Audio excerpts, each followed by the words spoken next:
That was mainly just people that contacted myself or later on heard what we were doing and wanted to be involved, and we just uh, we didn't want to have. Well, we had talked about it and decided we didn't want to have, a big group of people, but somebody that had the same desires that we did, that was willing to work and whatever it took, to get things up and running, and that's who we chose, and that's, who we went with. And it's been very easy because I think at that point you have to stop and look, and it has to have somebody that has the same desire, just not somebody that has a pocketbook, because there's times when you got to make decisions that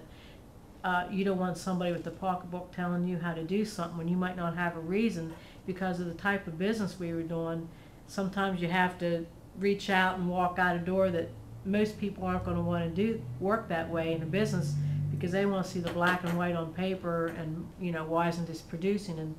it's just the risks that you have to take sometimes. So if you have people that have the same desires, then they're usually willing to take those risks and say, well, this is the way we've got to go, even though it doesn't seem logical at one point, but this is the way we should go. And it's nice to have that kind of backing rather than somebody's going to try to control you, because I think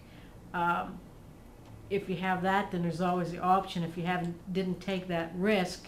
you could have gone down the tubes because of not taking that risk, and somebody else walked through your door when you were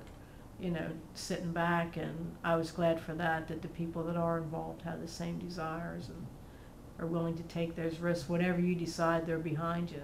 I think that's very important.